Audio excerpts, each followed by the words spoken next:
Sa mundo ng showbiz at social media, isang larawan lang sapat na para magliyab ang chismis. Kamakailan lang, muling umingay ang pangalan ni Skasta Klee matapos siyang mayugnay sa isang sikat na P-pop idol at ang mas lalong nagpainit sa usapan, mga litrato raw mula sa Vietnam. Totoo nga ba na may namamagitan sa kanila? O isa lang itong coincidence na pinalaki ng netizens? Sa video na ito, pag-uusapan natin ang mga babaeng nakarelasyon at na-link kay Skasta Klee at himayin natin kung paano nagsimula ang intriga, ano ang mga ebidensya at kung bakit agad na umabot sa pangalan ni Bini Joanna ang usapan. Pero bago po ang lahat, baka pwede pa like muna ang video na ito. Dahil napakalaking bagay na ito sa aming mga content creators. Maraming salamat po.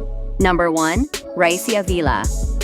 Isa sa mga unang pangalan na lumabas na nailink kay Skasta Klee ay ang social media personality na si Ricey Avila, na unang napag-usapan noong 2020 nang sumiklab ang kontrobersya sa pagitan niya at ng rapper. May mga ulat noon na magkasama raw sila sa isang condo unit ni Skasta Klee pagkatapos ng hiwalayan ni Ricey sa dating niyang boyfriend na nag-udyok ng mga palagay ng ibang netizens na may mas malalim na ugnayan sa pagitan nila. Gayunpaman, hindi ito naging isang maliwanag o opisyal na relasyon. Sa mga sumunod na komento at ulat, maraming nagdebate kung sila talaga ay nag-date or simpleng friendship or collab lamang ang pinag-ugatan ng mga sightings at posts. Sa sobrang paglahok niya sa kontrobersya, hanggang sa talent show pa siya nagkwento ng epekto ng pagiging madawit sa issue noong nag-audition sa Idol Philippines, kaya ito ay nanatiling bahagi ng talk of the town sa early days ng kasikatan ni Skasta. Number 2, Zainab Harake. Si Zainab Harake ang isa sa pinakamalaking bahagi ng love life ni Skasta Klee at ito ang relasyon na talagang nagbigay ng malalim na epekto sa kanyang imahe sa publiko. Nagsimula ang kanilang ugnayan bilang isang on and off relationship bago tuluyang naging mas seryoso noong 2020. Sa panahong iyon, pareho sila ng landas ni Skasta sa pagiging influential sa social media, siya bilang rapper at si Zainab bilang popular na YouTuber. Noong Oktubre 2020, inihayag ni Zainab na sila ni Skasta ay magkakaroon ng anak. Noong Abril 28, 2021, ipinanganak ang kanilang anak na babae na si Zebiana Bia, na naging sentro ng kanilang pamilya at sagisag ng kanilang pagmamahalan noon. Ang pagiging magulang ng dalawa ay tila nagbigay ng bagong direksyon at responsibilidad sa kanilang relasyon. At maraming netizens ang naging fans ng tambalan nila dahil sa sweet at malapit nilang pakikipag-interact online.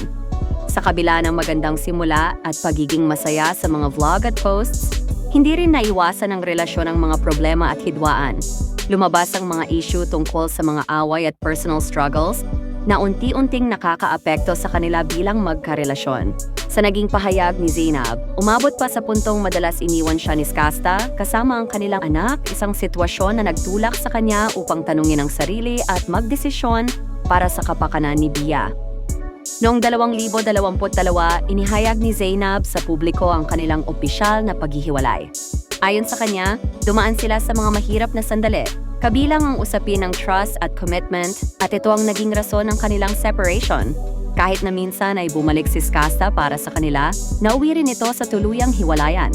Matapos ang breakup, nagpatuloy si Zainab bilang isang nanay at influencer at iba ang naging buhay niya, pati ang pagharap sa co-parenting at personal growth. Hanggang ngayon, ang kwento nila ni Skasta Klee ay isa sa mga pinakabinibigyang tuon na celebrity relationships sa lokal na showbiz at social media scene. Mula sa kilig at pamilya hanggang sa mga pagsubok at pagbabago. Number 3, Yvette Wilson. Si Yvette Wilson ang isa sa mga pangalang biglang sumulpot sa gitna ng kontrobersyal na hiwalayan ni Skasta Klee at Zainab Harake. Sa kasagsagan ng emosyonal na revelasyon ni Zainab noong 2022, maraming netizens ang nagsimulang maghukay at mag-link ng iba't ibang babae kay Skasta. At dito napasama ang pangalan ni Yvette. Dahil sa kanilang lumang larawan at social media interactions, mabilis siyang napaginitan at tinawag ng ilan bilang umano'y third party. Dahil sa matinding bash at intriga, napilitan si Yvette Wilson na magsalita at linawin ang issue. Ayon sa kanya, wala silang romantikong relasyon ni Skasta at malinaw niyang itinanggi na naging third party siya sa relasyon ni Skasta at Zainab. Iginiit niyang magkaibigan lamang sila at hindi siya dapat idamay sa gulo ng isang relasyong hindi naman niya pinasok. Sa kabila nito, hindi pa rin agad tumigil ang spekulasyon ng netizens. Para sa maraming tao, ang isyong kinasangkutan ni Yvette Wilson ay patunay kung gaano kalakas ang epekto ng breakup ni Skasta at Zainab sa publiko, na kahit ang mga taong walang direktang kinalaman ay nadadamay sa galit at emosyon ng fans. Number 4, Ira Lipata.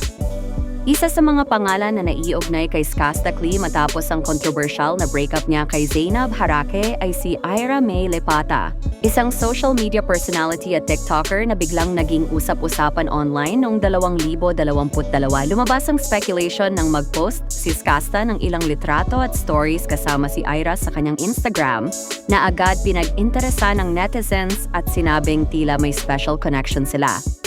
Dahil dito, agad kumalat ang mga chismis na baka may relasyon sila pagkatapos ng nakaraang long-term relationship ni Skasta. Sa kabila ng mga viral photos at videos, walang opisyal na kumpirmasyon mula kina Skasta at Ira na sila ay mag-girlfriend at boyfriend. May mga naglahad pa ng mga clips at materyales sa social media na tila nagpapakita ng closeness nila, pero marami ring nagsabi na ito ay simpleng barkadahan o group hangout lamang at hindi romantikong relasyon. Ang ilang followers pa mismo ay binigyang diin na ang mga imahe ay pinalaki ng haka-haka kaysa sa totoong ebidensya. Dahil dito nanatili si Ira Lipata sa usapan bilang isang rumored link at hindi bilang opisyal na partner ni Skasta. Number 5, Aba Mendez. Isa sa mga pinakabagong pangalan na lumabas sa love life ni Skasta Klee ay si Eva Mendez, isang social media personality at actress na naugnay sa rapper. Naging viral ang usapan dahil sa mga sweet photos at videos nila ni Skasta sa social media, kasama ang mga larawan na tila magkahawak sila at mga intimate moments na agad pinag-usapan ng netizens. Sa Instagram, may mga post noon na nagpapakita ng closeness nila ni Skasta, kaya marami ang nahook sa posibilidad ng bagong love life chapter para sa rapper. Bagamat nag-umpisa ang usapan bilang rumored relationship, lumakas ang balita nang magsalita rin si Eva mismo tungkol sa kanila ni Skasta Klee. Ayon sa mga clip at mga social media insights, hindi itinanggi ni Eva ang pagkakaroon ng special moment kasama si Skasta at may ilang pahayag siya na parang kinukumpirma na nagkaroon sila ng koneksyon sa personal na level. Ngunit hindi rin siya eksaktong nagbigay ng malinaw na detalye kung ito ba ay tunay na relationship or simpleng phase lang nila. Sa mga video at komentaryo, madalas itong inilalarawan bilang isang special getting to know each other. Sa kalaunan, lumabas din ang balita na naghiwalay din sila ni Skasta at nagbalik sila sa pagiging single matapos hindi nag-work ang kanilang ugnayan. Sa isang pahayag ni Eva, sinabi niyang siya ay single ngayon at mas pinipiling mag-focus sa kanyang buhay at career kaysa sa mga chismis at love life speculation. Dahil dito, ang link nila ni Skasta ay hindi masasabing isang long-term relationship, kundi isang phase lang na rumakit sa social media buzz at speculation ng fans. At hanggang ngayon ay hindi ito gaanong na-confirm bilang seryosong love life chapter kung ikukumpara sa naging relasyon ni Skasta kay Zainab Harake. Number 6, Bini Juana. Isa sa mga pinakabagong nag-viral na usap-usapan tungkol sa love life ni Skasta Klee ay ang pagkakalink niya kay Bini Juana, isang member ng P-pop group Bini, matapos mapansing magkapareho ang Instagram posts nila mula sa bakasyon sa Vietnam. Pareho nilang ipinakita sa mga larawan ang mga sikat na tourist spots tulad ng Temple of Literature, Old Quarter at Hoan Kiem.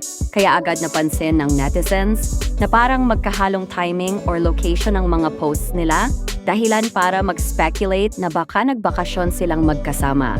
Dahil dito, may mga netizens na nagbibigay ng haka-haka na maaring may special na connection sila, lalo na't ang ilang commenters ay tumingin sa mga detalye ng mga litrato at sinabi na same place ang nakita sa feeds nila. Ngunit wala pang opisyal na kumpirmasyon mula kay Skasta Klee o kay Juana. Sa ngayon, ang pinakatotoo lang na basihan ay ang mga magkahawig na travel photos sa social media. Dagdag pa rito, may ilang fans na nag-debate sa usapan, ang ilan ay sumusuporta sa posibleng pairing, habang ang iba naman ay nanindigan na hindi dapat agad-agad basta i-assume ang relasyon dahil simpleng coincidence lang ang pagkakapareho ng mga lugar na pinuntahan nila.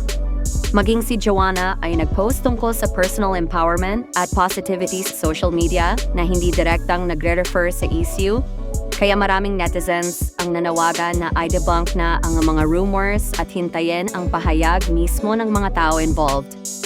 Sa kabuuan, ang pagkakalink ni Binny Joanna at Skasta Klee ay isang viral social media speculation batay sa mga travel photos at hindi pa isang confirmed o official na relationship.